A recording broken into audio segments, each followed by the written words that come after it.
Welcome to the DL Gaming Podcast, I guess.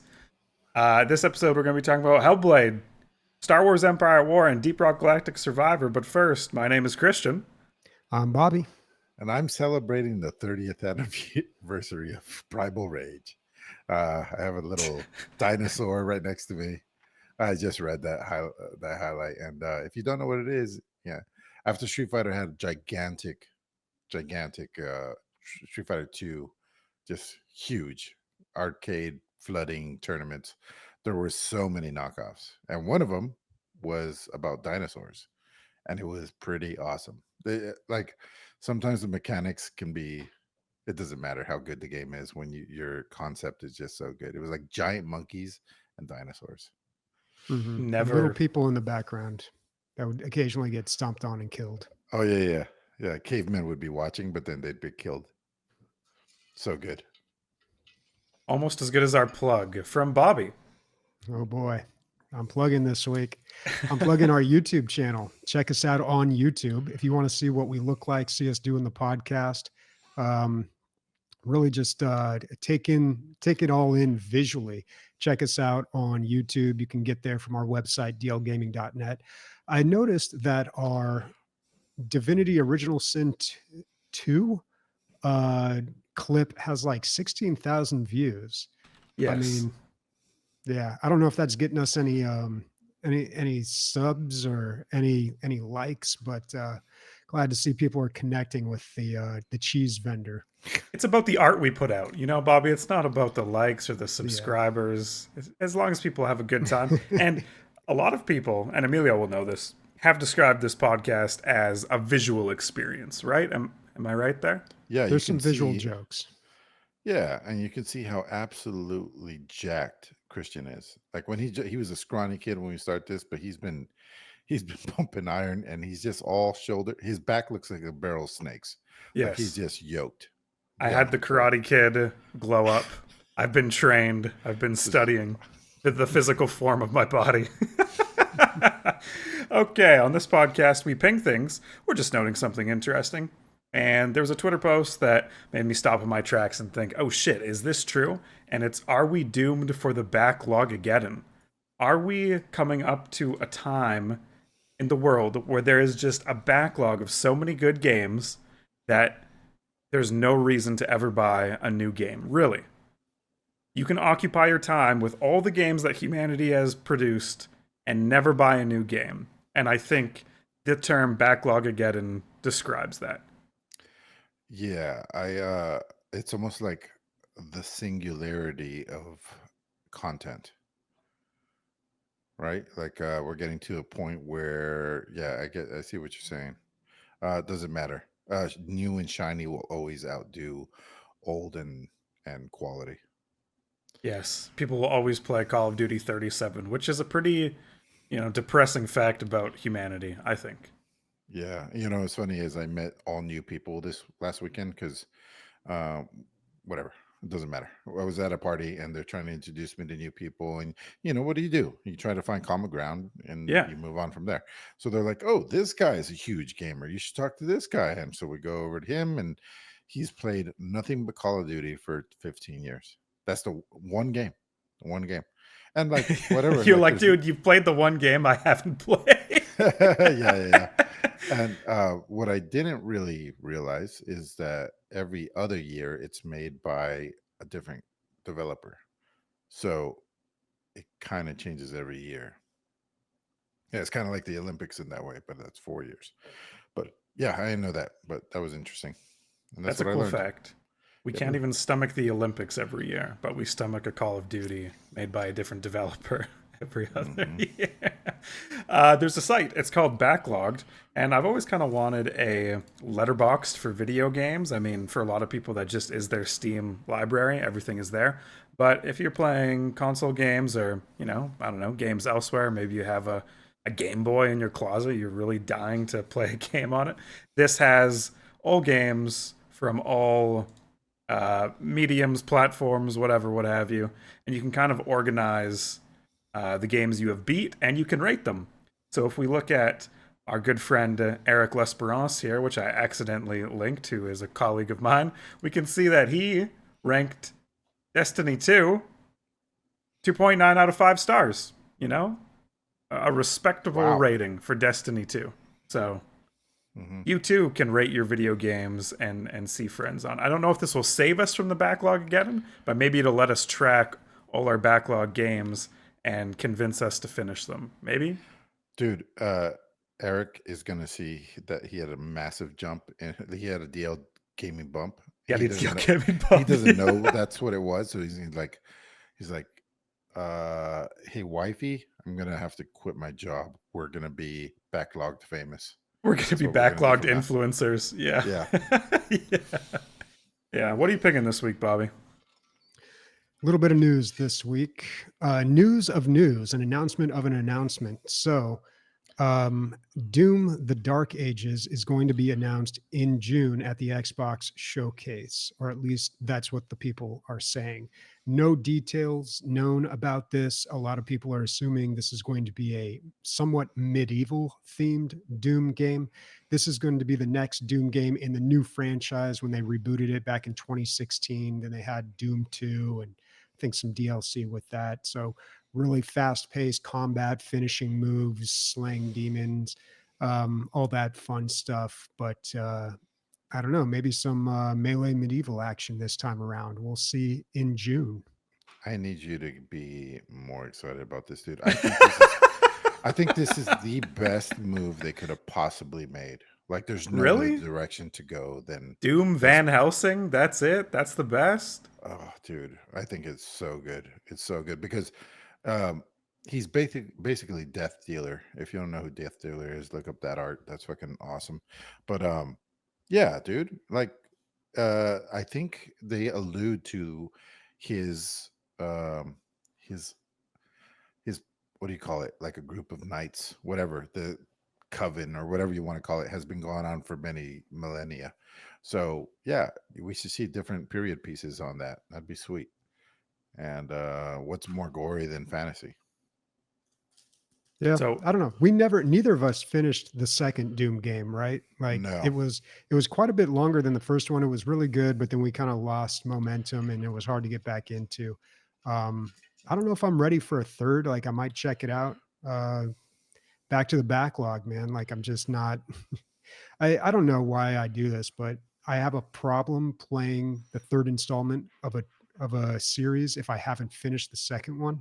just like a psychological barrier. Yeah, even though it just doesn't, and those games are not known for their story either. The first one famously like eschewed it in the very like opening sequence. Like it was great how they did it too, because somebody pops up on a screen, they start spitting the usual video game dialogue, and then the Doomslayer just, I don't know, like shoots the screen or smacks it or something out of the way, and then you just go off and kill monsters. It was perfect.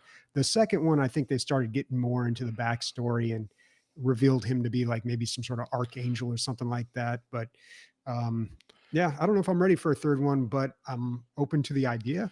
I will agree that I didn't need to know what or who or why he is.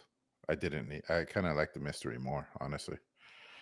As soon as you give somebody hard lines exactly of what he is, then you can start poking holes in it. But as long as it's just a mystery zombie thing, it's awesome.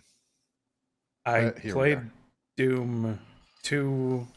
Doom released 2 months after I was brought into this world. A glorious reveal of one of nature's brightest and best, me, coming to this earth. And then Doom came after. So we really had a 1-2 whammy there with like really good stuff. And when I played it, I thought the whole storyline was that demons come from, is it Phobos? Like a moon Yeah, of the Jupiter? moon. Yeah, one of the moons, and well, Yeah. it took place on a Mars space station, but yeah, Phobos was a moon from Oh, a some other moon of planet. Mars. Anyways, Yeah. not on this planet. And now the Dark Ages are, I don't know, I think we're retroconning, but I don't know. I'm not up to date on Doom. That's the last Doom I played, 1993 Doom. You know, Yeah, they did and want to put a lot of story into those old Doom games. So Tom Hall from id Software, who had done a lot with those games, Commander Keen and all that, like he had all these ideas and artwork for like this whole story behind the Doom character, but they were like, nope, we're just going to make it a bunch of bullets and fun. That's Yeah. it. There's no room for text, dude, when we have to do gallons of blood. I'd rather have a 768th gallon of blood than fucking 3 lines of text. Get the text out of my Doom game. Get it out of here, man.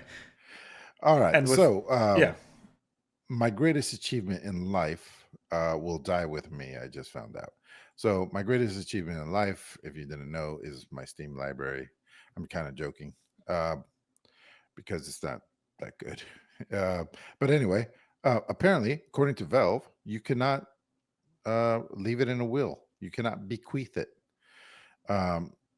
So that sucks. And then so basically, if you don't leave somebody your password, that's it. And So your Valve is two-factor not, authentication. yeah, Valve is not going to help you out there. And if you give your password to somebody else, that is a strict, what do you call it? Violation of the EULA, which we all read several times over and know it heart for heart. I'm sure. I have read it. Yes. Yes. And Yes. so I would like to think if I do give my daughters my login and password, first of all, they're not going to care. It's like giving them a bowling ball. They're just like, what do I do with this? But if I would, I don't think in 30 years Valve is going to come after them. Like, you're not there's no way you're a 120-year-old Emilio. There's True. no way. They're still purchasing games. Yeah. At the 100-year mark, you have to like send in some verification. Like You're they right, ask you to right, send right. in a video. They're like, Yeah. "Can you record it?" Yeah. So kind of a bummer, but also easy workaround. As long as you find somebody who's interested in it, you just pass your password over to them. Yeah. Well, now that they have that new family share thing that's more on households, maybe it can be forever. Your purchased games can live on at least in your family sharing environment or whatever they call it. Dude, you're my forever, dude. Thanks. That's why we have each other's Steam libraries. I have 12,000 games and you have 100 city builders. It's one of the worst trades in Trade deal. in marketing. I mean, Yeah. sorry, in stock history. Yeah. Cool. Well, moving on to highlights. So these are games that we have been playing, and me and Bobby have been playing Star Wars games all month. Bobby, I just have to ask you at the top, are you tired of this? Star Wars games? No, I'm Yeah. actually having a good time with these. Okay, cool. Sweet. Because we played Star Wars Empire at War, and I wanted to get your off-the-dome thoughts because me and you played, and I'm not really sure if you had fun. I wrote here, I'm 0% sure you had fun. So I realized hours into this that this game is not Star Wars Battlegrounds. I thought that's what we were playing, but I guess I got the names mixed up. I've never played Star Wars Empire at War. I wasn't even familiar with this as a concept or as a game. And it really, I'm surprised that I didn't know this game because it reminds me a lot of Rebellion in some ways. So Rebellion is just a big grand strategy game. And this actually does the whole grand strategy space thing, maybe to a little lesser degree, but it also has more intricate space combat and ground combat. Rebellion doesn't have any ground combat, just a little bit of space combat. But I don't know. I liked it. So when we started playing it, we started with mods, and that's actually a really bad way to introduce somebody to any game is, Yes. hey, download fuck this you, Christian. mod. I realized my mistake when we were in the middle of playing it, but it was too late to go back. Yeah. And that's all right. But the mods, the mods assume you've been playing so much of the game that you need something new from it. So they've changed it in a bunch of different ways. They assume that you have all this knowledge already of the game and that they don't bother tutorializing you at all. So after we had played some multiplayer, I went back and started with the tutorial and started playing the single player campaign and got a little bit better of an understanding with it and started to enjoy it a lot more. Started to really recognize the qualities of the game. One thing I will say though, and I feel like I've said this before, it is hard to make a good campaign in a 4X or RTS game because you essentially have the same win condition in every game. It's always the same. You just want to build a bunch of units, expand, take over bases, destroy the enemy. And they try to change it a little bit. They try to give you like a point A to point B.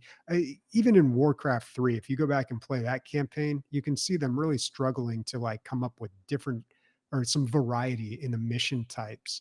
But essentially it all kind of ends up being the same thing. So I think they've got a little bit of a challenge there. Um, and just a small complaint too, you can play as the Rebellion or the Empire. Not a lot of other choices other than that, except with mods, I believe. Or maybe in Forces of Corruption, the expansion. I don't know if they added any, but it seems like Yeah, they added the Smugglers Alliance in the expansion to the base game, which comes with a gold pack on Steam, and with that introduced mechanics where that faction survives on corrupting existing Imperial or Rebellion planets and siphons credits depending how corrupted that planet is, and eventually takes over the planet if the corruption is kind of left unchecked. So they still operate on the map, but kind of on a base level. You can still destroy their bases, but they have hidden bases on all your bases, and that might become their next actual base. So it's this like whack-a-mole where you're trying to always keep them down. But I found it satisfying when it came out. I was like, cool, yeah, that's awesome. Yeah, they've got a lot of interesting things about the game. It's very asymmetrical. I haven't checked out the Smugglers Alliance, but even the Empire and the Rebellion, they operate a little differently in some ways. Like the Rebellion has to basically steal tech upgrades from the Empire, which I thought was kind of cool. You know, I'm used to these types of games being pretty symmetrical. But I thought that was cool. And also targeting different parts of the ship. And then later I realized, you got to get your fighters to target those. And there's just lots of things to figure out in this game, which can be a little overwhelming at first. But there are some cool things about the Overwhelmingly positive. Yeah, on Steam with 97%. 30,000, dude.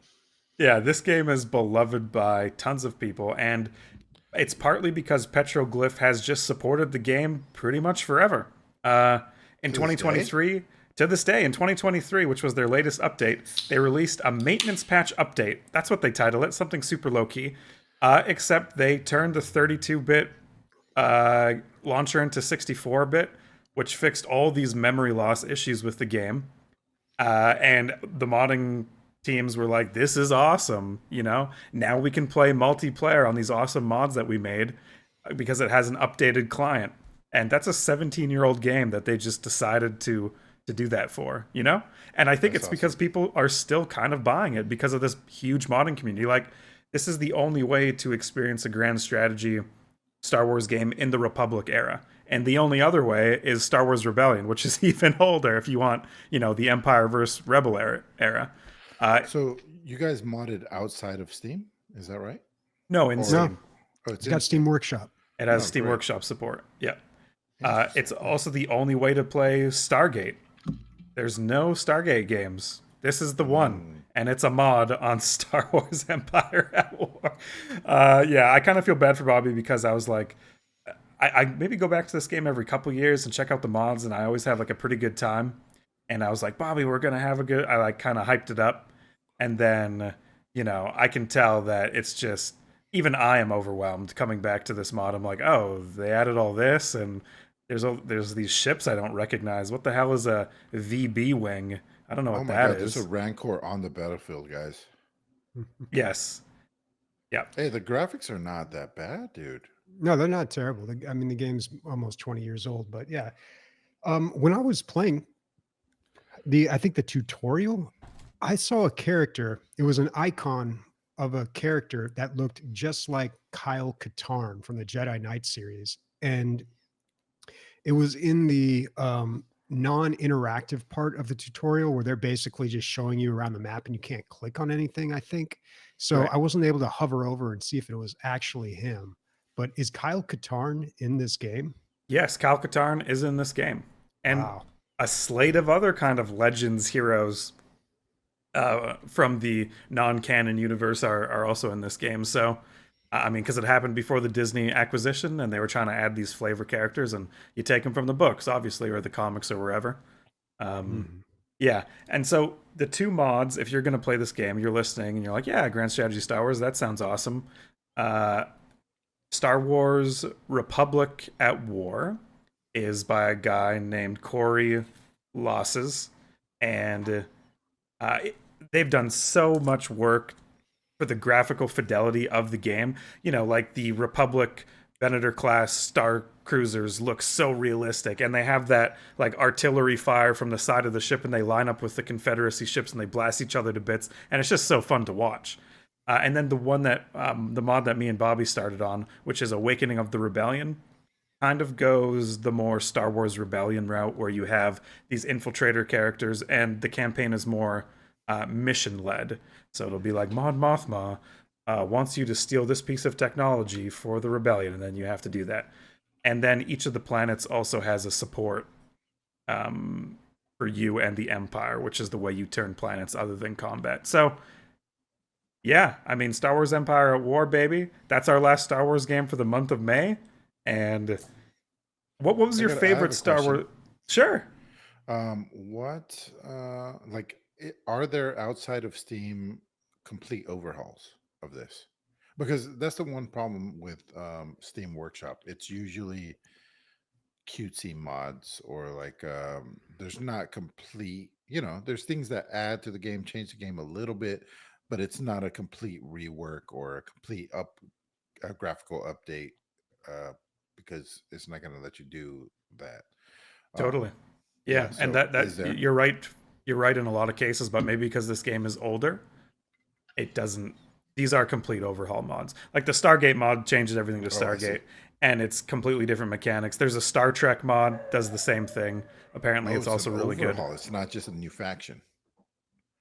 Yes, I would call every of the top mods complete overhauls for sure. Yeah, Damn. especially when we Check get into other universes. check this out, guys. So we said 97% for 30,000, but right before the most recent reviews, 99% positive. How's it getting better? It's getting better with time. Star Wars Rebellion, like your finest wines, allegedly. Yeah. Awesome. Okay, but that was an old game. Oh, sorry, Bobby. I wanted to ask you, out of the Star Wars games we played, what was your favorite?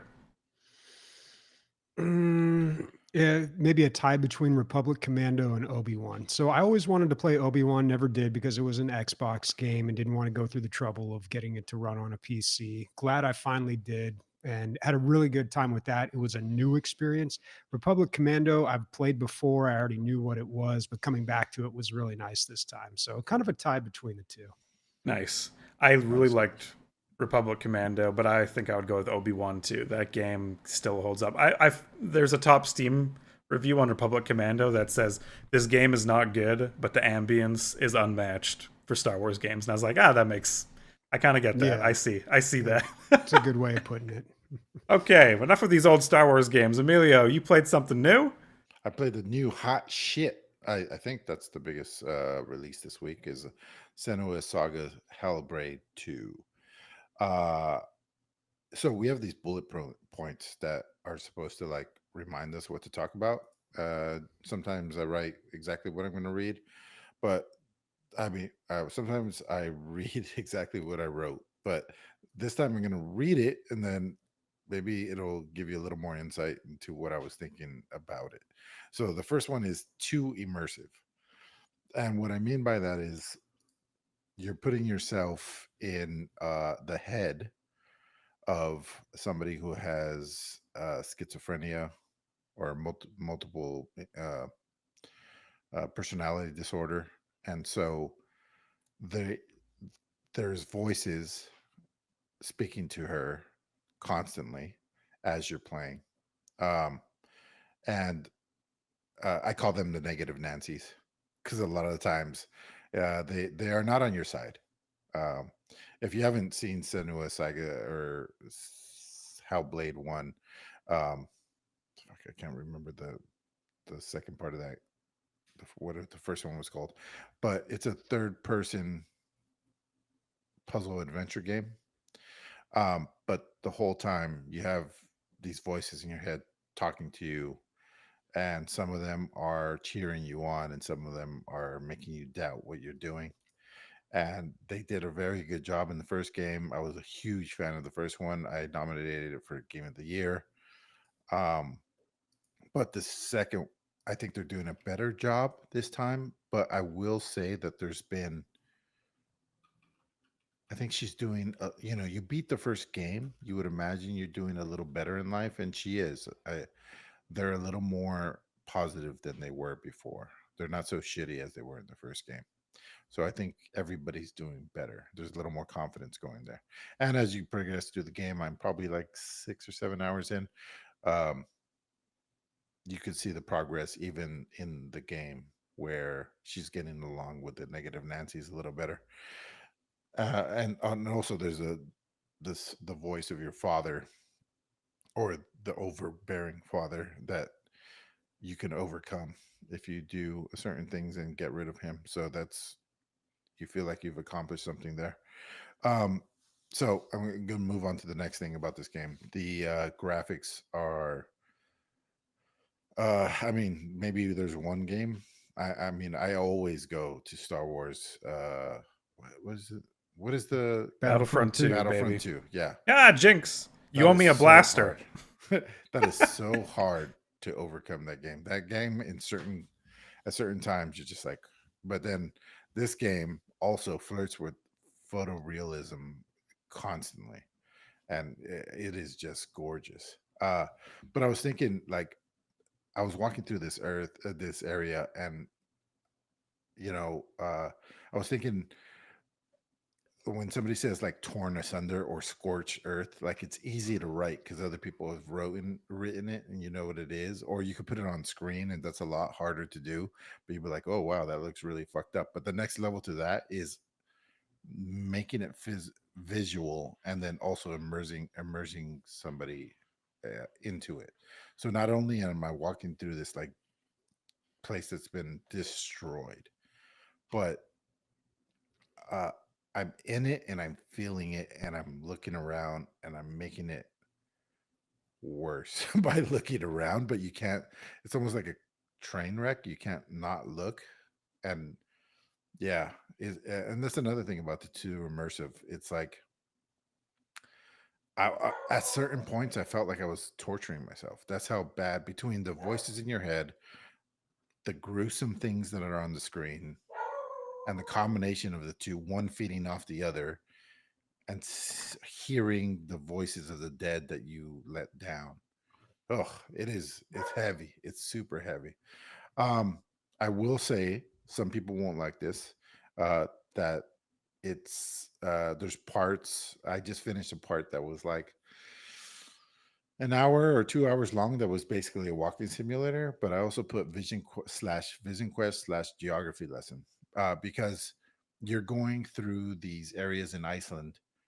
And I was going through this area, and I was like, you know what, this clearly looks like this was a reef at some point, or yeah, a reef. So I go to Google, and I was like, oh, was Iceland underwater at some point? And they're like, yeah, it was. And I was like, that. So they did such a good job with the rocks to make it look like you can see that this part was clearly underwater. I thought that was very cool. Vision Quest, because you're looking for faces in the rocks. You don't have to, but it's just extra credit, I guess. If you see a face in the rock, you can focus on it, and then one of the coolest effects in the game is that the face becomes a pathway. And it's one of those tricky things where you kind of have to cross your eyes, but you see the pathway emerge. It's incredible. I don't know how And to then explain it to you and then guys. can you walk through it after? Yeah, you can walk through the face. As weird as that I sounds. think you just But sold me on this game, dude. yeah. That seems. It's so weird, man. It's like one of those. It's like one of those foreground background puzzles, right? But it's Yeah. already completed for you. You find the completed puzzle, and then you focus on it, and then it becomes separated, and then you walk through it. So good. Um, so let's see what else. Their combat has improved quite a bit. It really feels intimate. It's like you and the other participant are right at each other's tip of your or swords. Any step back or step forward, I mean, you feel like you're chest to chest with these people and or monsters or whatever it is, and it is fucking awesome, especially when it's at night and like you don't see where the next one's coming from. It feels like a scene from Braveheart where you just go from one crazy interaction to another, and it's tunnel vision, right? Because you there is a battle going on around you in like the first. You'll know what I'm talking about when you play it, but you have to focus. You have to have laser focus on just that 1%, and that's how it goes throughout the whole game. But in that first big battle, it really shines where I'm just focusing. It doesn't matter what's going on around. I have to focus on this one thing. Otherwise, I'm going to get killed. And the sound, the voices, the the I wouldn't call it music, but it's like atmospheric sounds that happen to make you either more scared or feel the feelings that the game is trying to pass on. It's all fucking incredible. It's I would say it's not for everybody. Like I said, there is. I just played like a 2 hour part with almost no combat. There might have been 5 minutes of combat in 2 hours, but it looks and sounds so good that it's being the story is being told by the immersion rather than diction. So anyway, huge fan. I'm about halfway through it, I think, and definitely going to continue playing it. Yes, I'm gonna add this one to the backlog again, and another game. That Well, sounds awesome. It's free on Game Pass. That's another thing. Yeah. Oh, that's a good perk. Oh, and also I played on Samsung Game Zone or whatever on my TV, which is streaming from Game Pass onto my TV. And no fault to them. I know they're just trying to get it to work. So it's at 1080p and it's also in the lowest graphic setting. So it was, I wouldn't say it was rough. Like the graphics were still better than most games. But on your PC, they'd probably be. Yeah, I was like, I can't play this here. I was Yeah. like, yeah. I have to go to my cave. Yeah. I can't be seen in public with these graphics. Yeah. Yeah. Well, that sounds awesome. A triumph. It's incredible. Hellblade 2, Bobby. A triumph. I have not played the first one. We're about halfway through the year. Is this? Are we starting to think game of the year here? Is it too soon to start talking about that? I don't think so. It's in the running for me, if not the front runner. Yeah. All right. It's better than the first one. I said the first one was for game of the year. Well, our game of the year is games we've played, and this would have to be Spore. Just remember, guys. Remember when we... Got some tough competition. Bobby, you went... Speaking of Spore, dude, right when you're saying that, I was looking at this. What is that? Doesn't it look like a spore? Like the first? It does look You like have the to tune first into our Spore YouTube phase. channel and see. Yeah, we're not going to describe it. You can't. We're not going to say. It was my dick. I pulled out my dick. All right. Oh, that's the joke. All right. So this week I jumped back into Deep Rock Galactic Survivor. I noticed that they had a patch and the patch was listing some pretty cool things. So I thought it's been a while. Let's go back and see what's new in the game. And there's a whole lot. It's just a ton of content, basically. There's new enemies, particularly the shellbacks, which are those guys that roll around in bumpy places. Some new weapons, I believe. Also, a new biome was added. But most importantly, there's new bosses, and this really changes it up. Like these new, there used to be just that one boss, you fight him over and over again, got very repetitive. Now there's several types of bosses that mimic what's in Deep Rock Galactic, the original game. But I'm not going to spend too long talking about it. You guys know what this game is. I see all my friends on Steam playing it all the time. But if you haven't played in a while, it is worth going back and checking it out. This game is, I think it was the 0.2 patch, they called it. So I don't know how exactly they work the numbering systems, but 0.2 sounds like they're pretty early. in the development and not too close to a 1.0 release. So it seems like they've got a lot more stuff they still want to do, but it's I really enjoyed the new stuff they had in this patch. So if you haven't played Deep Rock Galactic Survivor yet, definitely check it out. If you have and you haven't played in a while, revisit it. For the casual listener, don't get it mixed up with Deep Rock Galactic. That's the multiplayer first person one. This is going to get very confusing. We've got Deep Rock Galactic, which is the co-op mining game. We've got Deep Rock Galactic Survivor, which is the Vampire Survivors like. And pretty soon we're going to have Deep Rock Galactic Rogue. Is that it? Rogue? Rogue's in the name, which is going to be the what is it? What's that game mode where you die and you come back? Oh, Farming sim. roguelike. A roguelike, yeah. Well, it's right there, Rogue, yeah. So it's going to be the Deep Rock Galactic co-op roguelike, which I'm really looking forward to. We need the Deep Rock Galactic 4X, where I get all these dwarven mining facilities across the universe, and I'm exporting fucking Morkite out of these. Okay, that was our highlights section, and it was brought to you by ScramTX, who's been playing Animal WoW, and he says in our Discord, I've been playing Animal WoW. Wow, go figure. And the base play and puzzles are great, but the extra content, collectibles for the true ending, is absolutely ridiculously hard. There is no way to do it for at least one of them without reaching out to the community, guides, and many of the others are so obscure. I am glad that I did look them up rather than spending more time on them. Still though, I absolutely love this game.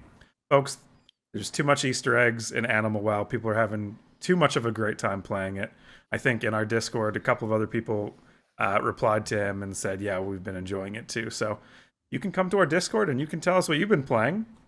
And I hope that you do. On the radar. Fill in this slot. You can fill in this slot. We can love you too. On the radar, games that have caught our attention, but that we have not played. And I think, there must be a solar eclipse or some other celestial event because Bobby is talking about Warhammer 40K when Nick isn't on the podcast. So that's pretty crazy. It's because he liked this one, right, Bobby? Yeah, this was actually, I don't play a lot of Warhammer games, and I like very few of them. Maybe just Warhammer 40K Mechanicus was the only one that I really did like. Nick bought that game for me, and I played it start to finish, which doesn't happen too often. And now there's a sequel coming out. A few notes on the sequel. They got a Steam page up so you can check it out. It's just called Warhammer 40K Mechanicus 2. This time around, you can play as the Necrons. Before, you only played as the Mechanicus. I don't know what these are. I guess they're factions or something like that. Nick's not here to explain the lore, but you can What play kind as of game is it, Bobby? God, I'm having such a difficult time describing games today. It is a tactical RPG or tactical turn-based strategy game. Yeah. XCOM-ish, right? Yeah. So they wanted to stay away from being compared to XCOM. So they did something interesting in the first Mechanicus where you couldn't take cover, but the enemies would only attack the nearest unit. So it was kind of a trade-off.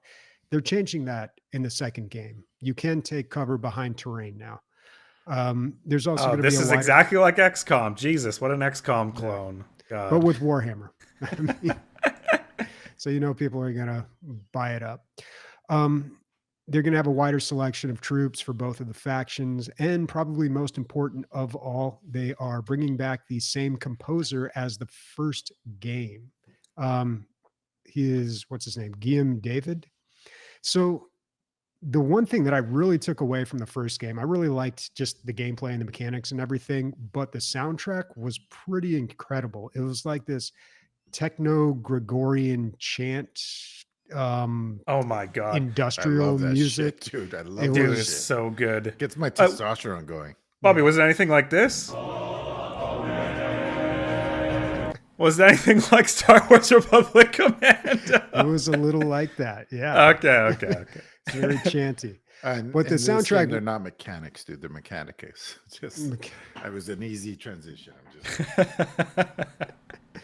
Yeah, so they're bringing back the same guy. We can expect kind of the same thing for the soundtrack, which is great. I mean, it was really fantastic. Rarely do I play a game and the music stands out, Um, Yeah. there's very few Mechanicuses and Republic Commandos out there where the soundtrack really just really sticks out. But yeah, looking forward to this. I as much as I love the first one, I am probably going to play this one. I mean, I really got into the first one, so I don't know. I think I'll overcome my dislike of Warhammer to play this one. That's exciting. Wow, we're all overcoming something. Or none of us ever. Never mind. I don't know why I said that. I'm glad you're overcoming something. That's great. Yeah. I'm overcoming something, which I guess is Star Wars games this month. What do I got on the backlog? We got Homeworld 3, and then we got this game, Songs of Conquest. So, a long time ago, in a podcast far, far away, I brought up Songs of Conquest And because still, you Star Wars it, dude. true. I can't get it out of my head. This is what happens when you read Star Wars novels in formative teenage years. I have all this. It's what am I to do? I'm this way. The cake is baked. There's nothing else. So Songs of Conquest is a turn-based strategy adventure with tactical combat and kingdom management. That's what it says on the Steam page. And that sentence is enough to hook me. Whatever game, whatever setting, doesn't matter. If that sentence is on the Steam page, I'm like, yeah, I think I'm going to play that game. That sounds awesome. It has graphics and gameplay inspired by those old Heroes of Might and Magic games. Now, they were before my time. I've never went into them, but I'm down with how the graphics look, you know? I think it's cool, this kind of, now I'm going to struggle to describe it, pixely, very artistic, 2.5D hexagonal environment. Something. Yeah. I know what you're talking about, but I'm looking at pictures. Yeah. Come to our YouTube to, man, it's the plug that keeps on giving, right? And what I think is cool about Songs of Conquest and I believe Deep Rock Galactic Survivor is that it's both Coffee Stain Publishing, published by Coffee Stain Publishing. And they have these long early access periods, I think because their first game, or one of their first games was Deep Rock Galactic, where they really leaned into this awesome early access development cycle where they took a long time with feedback from the community to make an awesome game. And when it launches in 1.0, I mean, Deep Rock Galactic blew everyone out of the water, right? It's like maybe one of the best co-op games ever made. And I think Songs of Conquest, by the reviews that I've seen for its 1.0 release, which is now here, kind of has followed the same formula. Lots of feedback from the community, and now it's this awesome game. And it didn't start off like that. When this game first came out in early access, I think the reviews were somewhere around 70%, if I remember correct. Now they're around 87%, which is a pretty hard turnaround to do. 10% is a lot on That's Steam. a lot. Yeah. So I'm very excited to go into Songs of Conquest, and that'll probably be what I'll be playing this week, if everything goes according to plan and I don't get sucked into another Star Wars game. Can I tell you what my booze brain was thinking the whole time you were talking about this? Yes. I saw the frog in the title screen, right? The frog person. I was like, oh, he looks like a Battletoad. I was like, I like Battletoads. While you're talking about like all these other things, That's and great. I was like, oh no, but this game has an economy, and the Battletoads don't have an economy. Of Okay. That's good. I'm glad Yeah, your man. thoughts are occupied. Whatever common ground we can get to play this game together, I will embrace it wholeheartedly. Cool. Guys, I think it's time. You're going to eat some food, maybe? Is that on the radar this week? We should have talked about it. Is that after listener questions? So, Well, we're going to play let's eat Guess some That food. Sound. There's We're going so to play. many things, dude. There's like Okay. 10 And things. let's go. Where did this food come from and what's going on? So we got another package in the mail with a bunch of goodies in it. This time coming from Warconius from Canada. So he included all sorts of Canadian things. Apparently, we have a different definition of Smarties than Canada. And Smarties here in America are chalky white pieces of candy, but in Oh, Canada, those are they're like rockets, obviously. M&Ms. But there was all sorts of things. First of all, you probably heard me cracking into this earlier in the show. I opened a intergalactic root beer, which I've been drinking. I like root. I don't like soda, but if I'm going to have one, it's going to be a root beer. This is kind of like a more bittery taste. It's very interesting. I do like it. Okay, can I just really quick, What's it please, called? please continue after, but I really want to interject. As a Canadian that lives maybe 12 hours away from Orconius by drive, I want to judge if he's given you super specific things to like his neighborhood, or if these are truly Canadian iconic things. And I'm just going to vote that the Intergalactic Root Beer, never heard of it. That's a Warconius neighborhood Interesting. thing. Okay. Okay. Okay. All Good to right. know. I forgot the drinks, dude. There's a Coca-Cola. Can I go grab that while you describe the next thing? Yeah, I'll explain what I got, and then Emilio can talk about the stuff that he has. I gave him a lot of the chocolates. There is a Sunripe fruit to go. Yep. Canadian. Okay. All right. Confirmed. Canadian. It's kind of like a fruit roll up, I guess, but smaller. Yeah. This maple leaf sucker. Probably I'm gonna- Canadian. Yeah. And then what I was most excited to try, because I've heard so much about them, Old Dutch ketchup chips. Nice. Okay. Right. Have you tried them? Did you I indeed? have. I didn't want to eat like a whole bunch of these on a podcast into a mic, but I tried them and they taste like ketchup. It's really weird because I'm not used to ketchup in the chip form like that. So in my mind, they taste like French fries to me because I just associate French fries and ketchup, but they're pretty good. I could see how your weak American mind cannot comprehend the nebulous form that ketchup Canadian chips. ketchup chips Well, present actually, to I the think world. It's because it's the exact same 3 ingredients. It's a potato, some oil. And Yeah, that might be confusing too. All right, Emilio, and you? So we're not eating these live. I haven't tried any of them, Bobby. You tried them all beforehand. I thought we were going to do this live. No, fuck it, no, we're I'm doing it eating. live. Actually, I had the Mr. Maple candies, I guess, maple flavored candies, and incredible. More sweet than I like things to be, but I dipped them in my coffee, my bitter coffee, and it made for the perfect snack. I thought these were really good under those circumstances. We also got a bunch of those Sunripes, and yeah, we have this here, just called a different name. I do feel that there's less chemicals in yours. Luna loved them. Thank you very much for that. Yay. I haven't tried those ketchup chips. We're gonna make a bunch of noise, guys. So if you're gonna leave the show, this is the time. Yeah, So we're snacking from now on. yeah. Oh yeah. Ooh, They're yeah, biting the tastes like chips. French. Oh, Crunch, crunch. it's like a cold French fry and ketchup. That is so good. Yeah. Wow, It totally reminds me of French fries. I would never this. describe this as French fries in a. I can't even. Okay, whatever. We'll get there. Wait, what are you saying? Go ahead. Now's the time because I gotta open my. They're next so batch. vinegary. They're so vinegary. They're ketchup chips. Yeah. I just think you're offending a nation of French fries that don't want to be compared to these. All right. Next Thinner thing that I'm versions. having, because nobody cares what Chris is saying. Loads of all dressed flavor. Is that the name of the product? Loads of all dressed flavor. Yes. That's what it's called.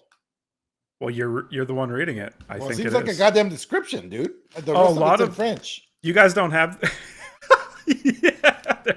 Yeah. Everything is in French and English, but you guys don't have all these chips that are just a really long description of a very specific flavor. No, no. That's like you walk in a Canadian superstore. That's like half the chip aisle. Wow. What Yeah. a weird way of doing it. It's like a mild barbecue flavor. It's okay. Yeah. Everything I noticed is in French and English, which is always interesting to see. You never see French out here in San Diego. And I didn't realize the word for maple in French, érable. Did not know that. Learned something new. Now Bobby, you it's knew. been years now. Do you know French now? No, I haven't been keeping up with that. Oh, Yeah. I could have been playing video games. That's all I'm saying. Kristen, are you familiar with Macintoshes? The apples, No. because otherwise, no. The creamy toffee cremu. Nope. Gonna say that's a Warconius yes. neighborhood. So I think it's toffee. Oh, Jesus. Yeah. she's really struggling with that, dude. Don't lose a tooth. Oh, no. Um, there was a caramel. Mars bar in the package as Yeah, well. we have Mars bar, or we used to have Mars bar. Yeah, here. that's what I thought. I was like, I remember these, but I don't see them anymore. Now, I'm not really going down the candy bar aisle in 7-Eleven too much these days. So I don't know. Maybe I just didn't notice them and they're still This there. looks like but- a Mars bar dark or dark chocolate. Let me give it a shot here. But I like this trend of people sending us stuff Oh, I love it. from their home country or even if you're in a state did where you have Australia. something that's very specific to that. If you want to send us something, we'll eat it. I mean, if it's prepackaged, if it's like home baked cookies or something, I don't know about that. Not trying to get poisoned over here. But yeah, you can find our mailing address. It's in our Discord. You can find the Discord, dlgaming.net. Sorry, And guys, let me- we let me will try eat to it run through into the this. microphone. Yeah. Cherry blossom. Are you aware of this, Christian? It's a chocolate with some cherry in the middle. Explosion. Yeah, apparently. So Yep. it looks like a tiny chocolate volcano. Oh, yeah. I hate these. Yeah, you tell me what you think. Not a fan. No, I don't like that. Sorry, I preempted it. I should have let you have your own experience. It oozes all over you. I think it's gross. Gross candy. You guys move on to listener question. I'll move on. Well, we got to play the sound, right? We gotta wait, play I the have a- sound. I have a celebration in my hands. What a great Okay. name. Okay.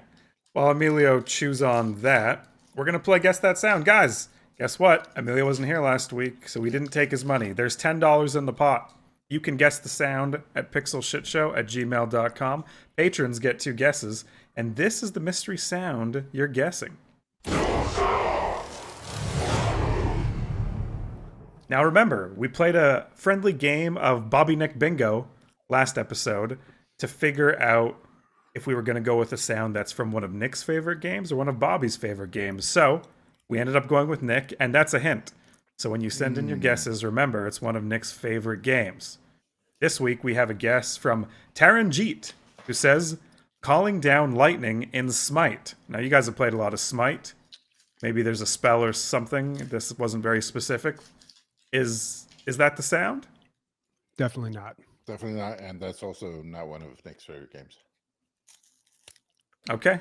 Well, unfortunately, that wasn't right. But like I said at the beginning, email pixelshitshow@gmail.com to guess, and Bobby, Emilio, and Nick will have opportunities to help. And I thought it was a little fun. You know, one of my biggest complaints with our On the Radar section is sometimes I felt that we were adding games that we never really considered to follow up on. They were just kind of lost to the wind.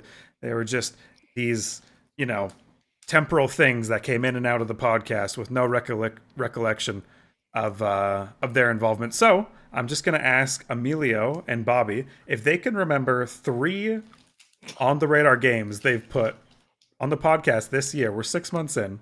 No, Then I'll reveal the hint. I can't reveal one. 3 each? 3 each. Yeah. Mm. Hmm. Oh, that's a tough one, man. Yeah. Let's see which ones, because we hardly ever end up playing the ones that we put on the radar. We're just like, this looks cool. And then Balatro was on the radar. Okay. I ended up playing it. let's see what was announced. And I'm assuming we can't use this week's. Can we go with No. 2 each? Yeah, you can go with 2 each. Okay. Why? Why not? I don't know if I can even do one. At least not on the spot like this. Yeah, so I it is can- hard on the I can do spot. one. Candy. This is easy. This is easy. I'll just go scroll up a little bit. No, Why? no cheating. Looking at the revision history there. Oh, by the way, I never talked about my on the radar. That's fine. I'll talk about it next week. Must have Yeah, been we some can do this too. Star Wars game that was announced. Yeah, Star Wars, the one where she's a smuggler. Definitely. Out. Yep. Out. Something out. Outrider. It's over. You guys, these Emilio and Bobby, don't want to help you. That's When what you're- it is. when They you're a don't want to help trendsetter, you. dude. They don't want to help you. They do this podcast. They put so much passion and energy into finding these on the radar games, and they purposefully did not remember them, so you don't get a hint. Remember that, okay? Remember Right, how they so- wronged you. Let me catch you guys up. Mars Bar might give Snickers a run for their money. And I put Snickers at the top of all candy bars. Not like it's the best candy, like a candy bar, what essentially is a candy bar. Snickers is the king. This is incredible. So good. I also had a celebration, more like a funeral. Just not good. I will say the coffee crisp, so good. I don't need coffee with it. It doesn't taste like coffee. I think it's kind of like a biscotti that it feels like you're supposed to dip it in coffee. It's good on its own, which is good. And we can continue with the show while I snack on other things. Perfect. Cool. Well, no hint this week, folks, but we don't have any subs and donos either. Lots of notes. We do have some listener questions though, Bobby. Yep, we've got a few of them. First one from Atom. He says, "What games have you swiped in? Also, how much?" And he says he spent around $2,000 in MapleStory over the course of 15 years, and probably $900 in Lost Ark in the span of 3 months. Ooh, that's a lot. Dude, so many things are swimming through my head here. Like, so Smarties are from the same company in two different countries, but completely different company. So, I mean, so flavor or texture and everything. So, I wonder if they think the name Smarties is just marketable. What are People Smarties think- called in the US? They're called Smarties, but they Oh. don't taste like this. Well, they're M&Ms. Hmm. But Oh, then well, we also have- here are like a Yeah. tart chalky treat. Yes, rockets. We call them rockets. We have M&Ms here too. I think I like M&Ms more because they're smaller, and I think I like the texture. And Smarties are big. Hmm. You guys have that where you're not supposed to eat you're supposed to save the red Smarties till last, and you're supposed to gift them to someone you don't like. Is that something? No. Oh, with M&Ms? No.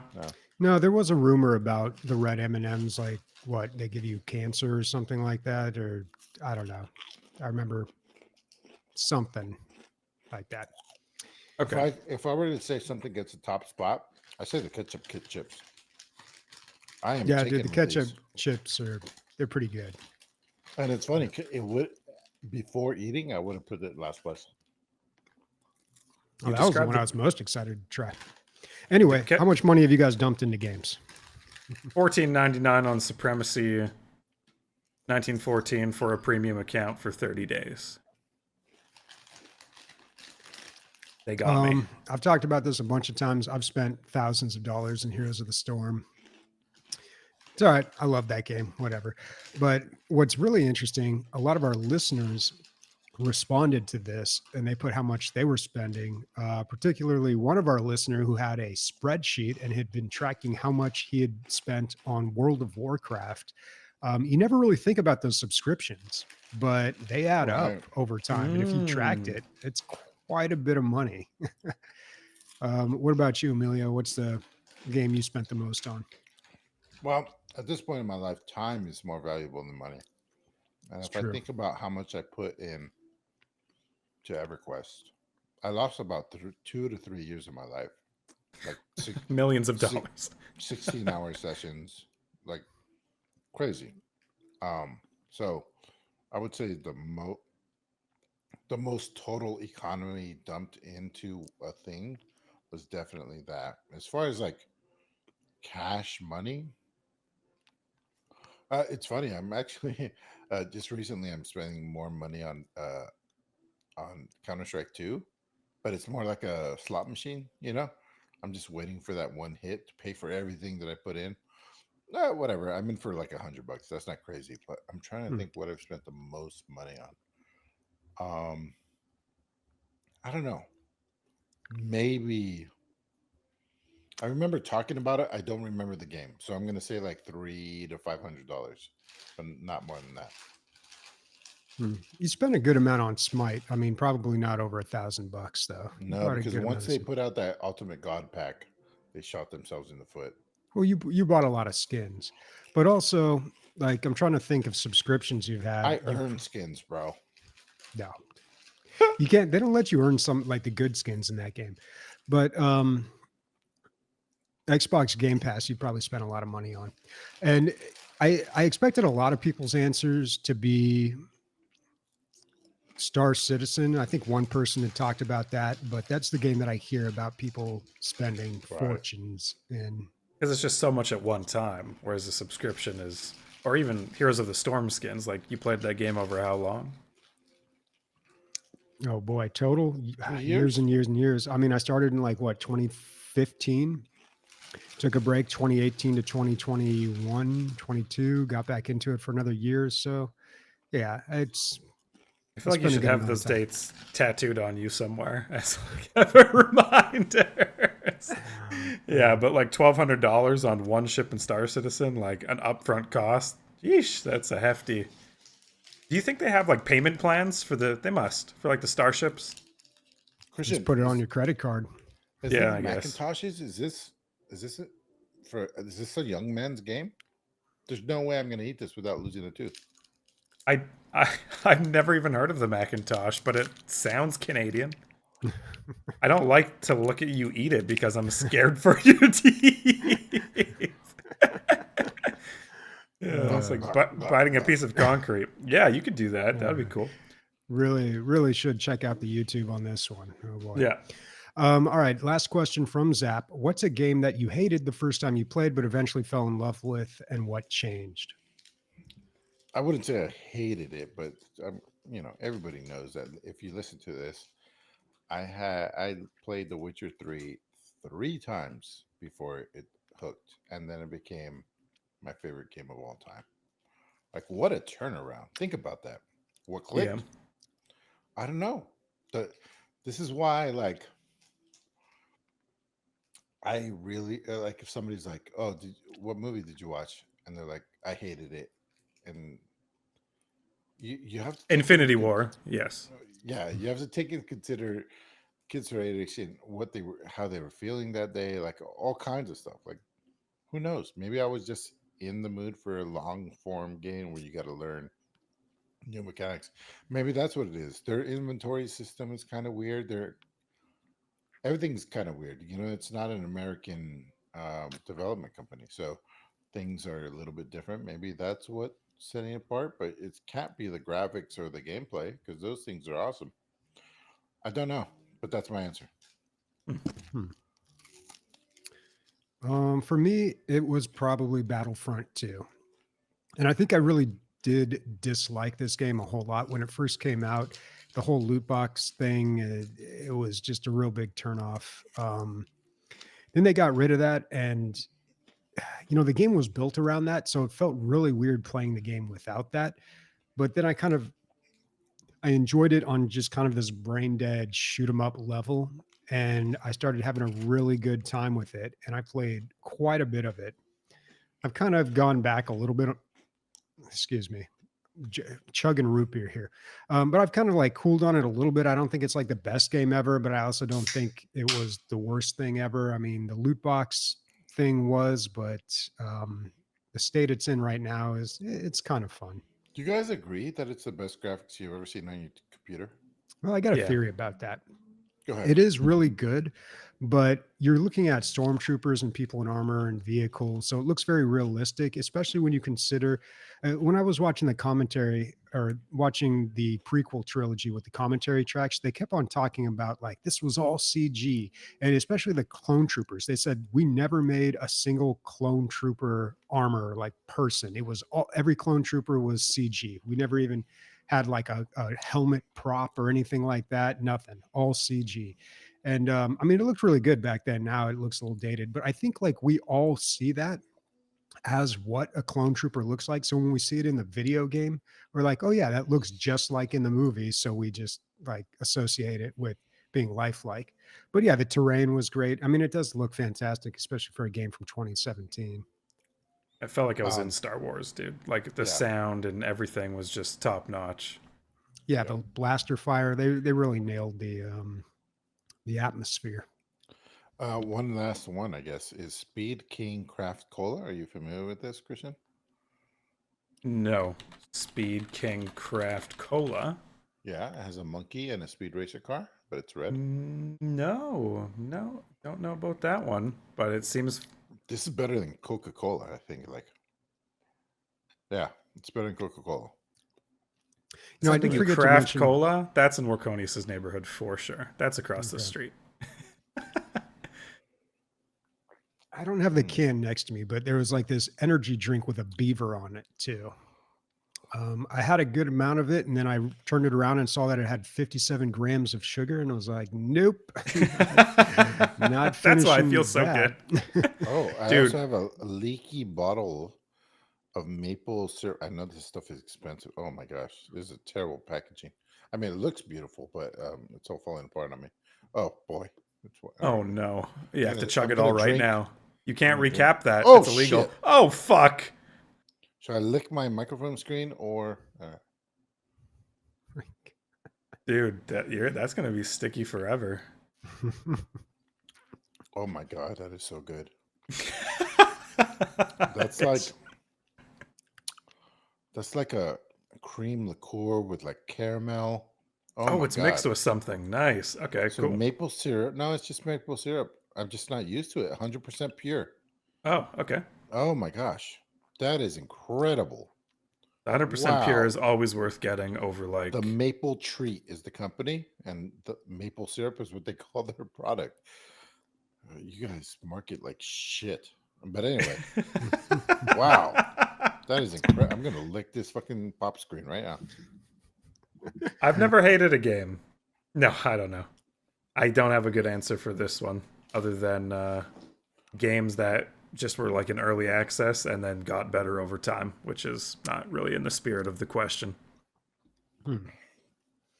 Way to take a Bobby way out of that. Yeah, sometimes you just don't have a good answer. That's true. Yeah. I blame the question. It's not us, it's them. Yeah. All right. What's everyone playing next week? Senua Saga, for sure. Oh, I can't wait to hear more about it. How long is it on when to beat? 11 hours? Okay, so you'll for sure finish it. Somewhere between 5 and 6, yeah. Cool. That's exciting. I'm going to be playing Songs of Conquest, finally, in 1.0. All right. I don't know what I'm going to be playing. Maybe Animal Well. Maybe Dark Forces Remastered. I don't know. Dude, you can't get off the Star Wars train? Imagine that's all you could play until you died. Dude, I mean, forget the backlog, dude. You could just play Star Wars games for the rest of The your life. Star Wars log, the Never Nemodian finish it. log. Yeah. Okay. All right. Well, that's fun. Speaking for Bobby, Christian, Absent, Nick, and myself, Star Wars, Jabba the Hutt, nasty ass titties. Goodbye, everybody.